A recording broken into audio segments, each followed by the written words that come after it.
इस दफ़ा यौम आज़ादी के पूरे महीने को मार्का हक की जीत के हवाले से मनाने का ऐलान किया गया है। क्या सिक्योरिटी इंतजाम किए गए हैं?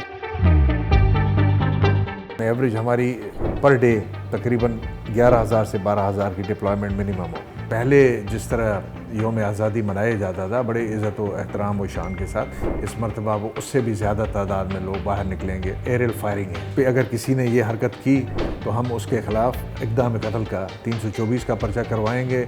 यूँ तो पाकिस्तान का यौम आज़ादी हर साल ही इंतहाई जोश व जज्बे के साथ मनाया जाता है, लेकिन इस साल जो 78वां यौम आज़ादी है उसको जिस अंदाज से मनाया जा रहा है, जो खुशियाँ हैं, जो जज्बात हैं, उसको गेज करने के लिए कोई पैमाना नहीं है। उसकी वजह यह है कि मई के महीने में रवां बरस जो पाकिस्तानी अफवाज ने भारत को धूल चटाई, उसी की फ़तह को अच्छे तरीके से मनाने के लिए इस दफ़ा यौम आज़ादी के पूरे महीने को मार्का हक की जीत के हवाले से मनाने का ऐलान किया गया है। उसी को मद्देनज़र रखते हुए पहले अगस्त से ही मुख्तलिफ़ तकारीब की जा रही हैं, खुशियाँ मनाई जा रही हैं। गोया कि कल 14 अगस्त है और मरकज़ी तकारीब 14 अगस्त को होने जा रही हैं। सिक्योरिटी के क्या इंतज़ामात होंगे, क्या लाएमल बनाया गया है, ख़ास तौर पर कराची में पुलिस डिपार्टमेंट ने, उसी हवाले से ख़ुसूसी तौर पर बात करने के लिए आज हमने additional IG Karachi police chief Javed Alam Odho से टाइम लिया है। सर बहुत शुक्रिया टाइम देने के लिए। बड़ी फ़तह थी, बड़े तकरीबात होने जा रही हैं, खुशियाँ बहुत हैं आवाम में भी। क्या सिक्योरिटी इंतज़ामात किए गए हैं, क्या मुरतब किया है सिक्योरिटी प्लान, और किस तरीके से सिक्योरिटी के जो इंतज़ामात हैं उनको भरपूर तरीके से आवाम तक लेके आएंगे? जी बड़ी मेहरबानी नवीद। पहले तो जिस तरह आपने कहा कि आज़ादी का दिन हमारे लिए वैसे ही अहम है, लेकिन इसकी अहमियत को चार चांद लगे हैं। ये हमारी जो फ़तह है बुनियान मरसूस या मार्का हक में हमारी जो फ़तह है, और जिस तरह आपने कहा कि दुश्मन के दांत खट्टे कर दिए हमने और धूल चटा दी, तो इससे हम उम्मीद करते हैं, और जिस तरह अवाम का जोश और जज्बा है कि ये पहले जिस तरह यौम आज़ादी मनाया जाता था बड़े इज़्ज़त व एहतराम व शान के साथ, इस मरतबा वो उससे भी ज़्यादा तादाद में लोग बाहर निकलेंगे और इसको अपने तरीके से एहतराम और अक़ीदत के साथ मनाएंगे। तो ज़ाहिर है इसका मतलब है बहुत ज़्यादा क्राउड मैनेजमेंट हमें करनी पड़ेगी। ऐसी जगह जिस तरह मज़ार कायद है, सी व्यू है और दूसरी कराची की जगह जहाँ पे आम तौर पे आवाम जाती है इंटरटेन होने के लिए और अपना वक्त अच्छा गुजारने के लिए, तो उन पे तो सिक्योरिटी का एक बहुत ही अच्छा सिलसिला और सिक्योरिटी ऑर्डर के ज़रिए हमने प्लानिंग की है। लेकिन एक चीज़ जिसकी तरफ मैं अवाम की आपकी तवज्जो से तवज्जो मबजूल कराना चाहता हूँ, वो कि जी इसको शान तरीके से मनाएं। 14 अगस्त को मनाएं, या 78वां जो हमारा यौम आज़ादी, इसको स्पेशल तरीके से मनाएं।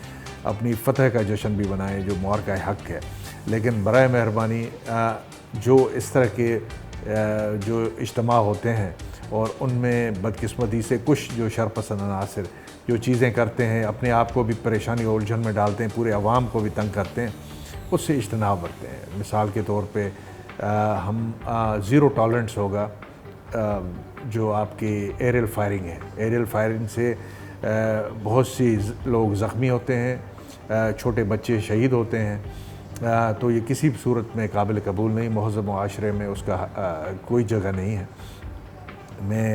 और इस पे अगर किसी ने ये हरकत की तो हम उसके ख़िलाफ़ इक़दाम कत्ल का 324 का पर्चा करवाएंगे।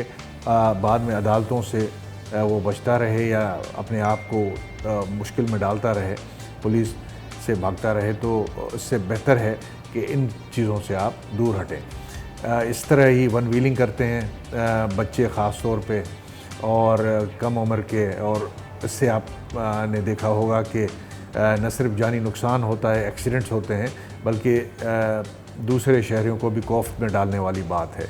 उससे इज्तनाब बरतें। इस मरतबा हम ये प्लानिंग की हुई है कि इन पे चालान नहीं होगा, इनकी गाड़ी ज़ब्त होगी, इन पे FIR होगी, और ज़ाहिर है वो अपना करियर भी ख़राब नहीं है। ज़्यादातर स्टूडेंट्स हैं, स्कूलों में पढ़ते हैं, तो आगे सरकारी नौकरी से लेके बहुत सी चीज़ों की तहसील में उनको बहुत ज़्यादा नाकामी होगी और उनको प्रॉब्लम्स होगा। तो मेरी गुजारिश है आपकी तवज्जो अगेन कि इससे भी हमने अपने और बचाना है, और अपने जो मेंबर्स हैं फैमिली के बड़े और मोहल्ले के, उनसे भी मेरी गुजारिश होगी कि इस चीज़ को रोकने में हमारी मदद करें।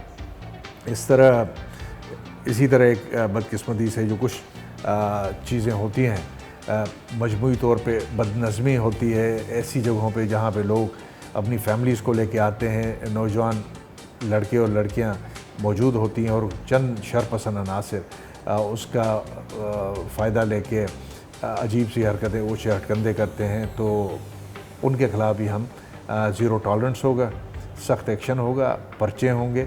और तो मेरी गुजारिश होगी कि जी जश्न आज़ादी शान तरीके से मनाएं, लेकिन अपने आप को, अपने हमारे शहरियों को और ख़ास तौर पे अपनी फैमिली को परेशानी में न डालें। अच्छा सर, बिल्कुल आपने ज़िक्र किया कि हवाई फायरिंग के हवाले से गुज़िश्ता साल हमने देखा कि 90 से ज़ायद तादाद थी जो ज़ख्मी हुए इस पे, और ये इनफरादी फ़ेल है, इनफरादी तौर पर जो है, क्योंकि इतना बड़ा जश्न है, इसको मनाने के लिए हवाई फायरिंग से इज्तनाब किया जाए, लेकिन कोई डिप्लॉयमेंट वगैरह कुछ आप इंदराज देना चाहेंगे इस पर कि क्या डिप्लॉयमेंट होगी इस पर? आज मैंने जिस तरह बताया कि जो भी अहम मकामात हैं जहाँ पे लोगों की बड़ी तादाद इकट्ठी होती है, इंटरटेनमेंट के लिहाज से, बाहर खाना खाने के हवाले से, इन सब जगहों को हमने सिक्योरिटी ऑर्डर और कंटीजेंसी प्लान में एक अच्छी डिप्लॉयमेंट के साथ मुंसलिक किया हुआ है।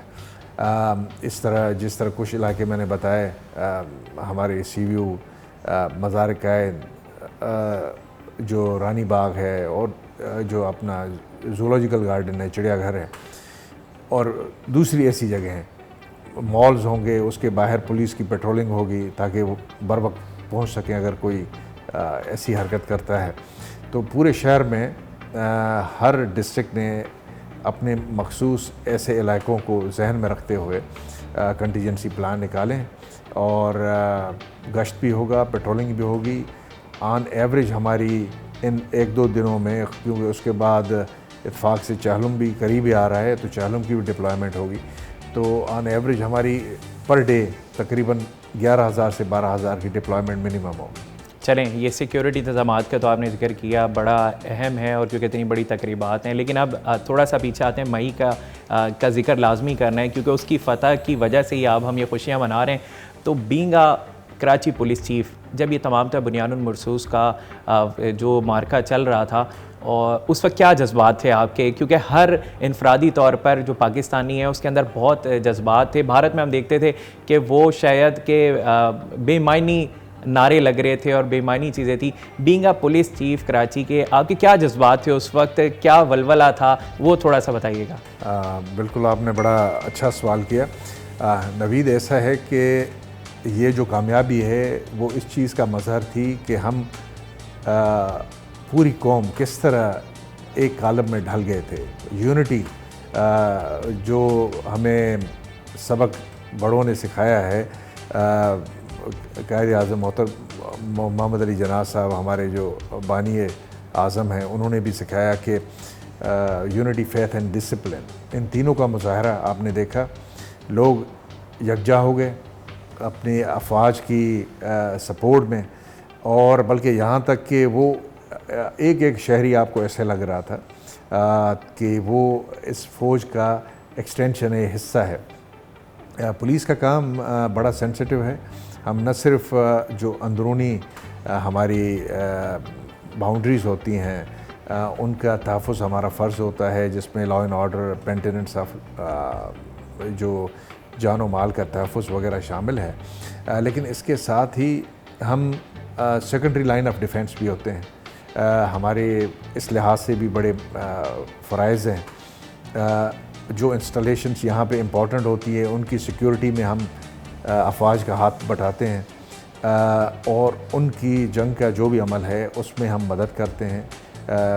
मूवमेंट होती है, दूसरी होती है, उसमें हमारा रोल होता है। तो उसके लिए न सिर्फ पूरी तरह कराची पुलिस, पूरे पाकिस्तान में जो पुलिस थी, न सिर्फ तैयार थे, बल्कि वो वॉलंटियर कर रहे थे कि सर ये काम या इस तरह का काम जो हो, इंशाल्लाह आप we are just a click away. और इसी वजह से बाद में हमें न सिर्फ अफवाज की तरफ से जो हमारे कमांडर्स हैं उन्होंने इस चीज़ को अप्रिशिएट भी किया कि जी हमें जो भी मूवमेंट के दौरान पुलिस की सपोर्ट चाहिए, जो इम्पोर्टेंट इंस्टॉलेशन की लोकल सिक्योरिटी के हवाले से मदद चाहिए, उसमें पुलिस यहाँ की पेश थी। अच्छा, आखिर में क्योंकि सिक्योरिटी इंतज़ामात फुल प्रूफ बनाए गए हैं, आपके जो जवान हैं जो सड़कों पर सिक्योरिटी फ़राम करेंगे कराची के शहरियों को, उनको क्या पैगाम देंगे, किस तरीके से इस दिन को मनाएं? देखिए, हमारा जो फ़र्ज़ है वो हमारे बहुत से जज्बात पे हावी आ जाता है। आपने देखा होगा कि जब शहरी खुशियाँ मनाते हैं ईद की, ऐसे मौक़े की जिस तरह यौम आज़ादी है या ये उसके साथ साथ ये फ़तह का जो जश्न है, तो उस वक्त हम किसी काम में मशगूल उन्हीं लोगों को जो ये काम कर रहे हैं सिक्योरिटी देने पे मामूर होते हैं और बहुत ही सेंसिटिव काम हमारा होता है।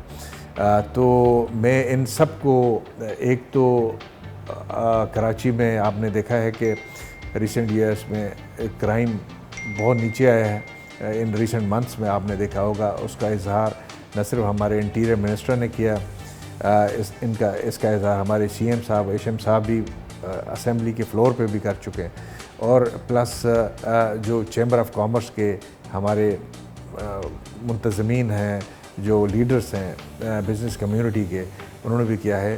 तो इन सब को देखते हुए मैं अपनी कराची पुलिस को शाबाशी देना चाहूँगा, और लेकिन साथ में ये तलकीन भी करूँगा कि और ज़्यादा हिम्मत, जज्बे और मेहनत के साथ हमने अपना ये काम करना है, ताकि सही जश्न का समा उस तरह होगा जब आवाम हमें ख़ुद कहेगी कि जी तकरीबन हम ज़ीरो टॉलरेंस की ज़ीरो क्राइम पे चले गए हैं और शहर में अमन है, और जो law and order and security के प्रॉब्लम्स हैं वो तकरीबन ख़त्म हो चुके हैं। इंशाल्लाह वो हमारा गोल है, वो हदफ है, उसकी तरफ हम जा रहे हैं।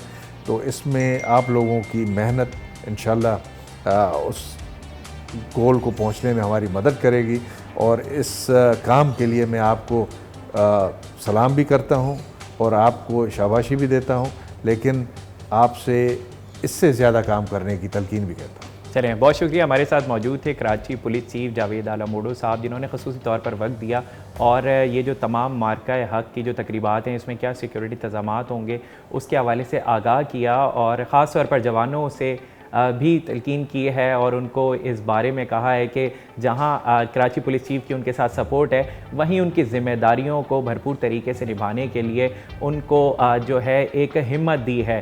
तो यकीनी तौर पर जो 14 अगस्त की तकरीबात हैं, हम भी यही कहेंगे कि ये जो तकरीबात हैं ये ता क़यामत तक जारी रहें, पाकिस्तान शादो आबाद रहे, और इनफरादी तौर पर हर पाकिस्तानी इन तकरीबात को अच्छे तरीके से मनाने के लिए खिलाफ़ कानून ना जाए।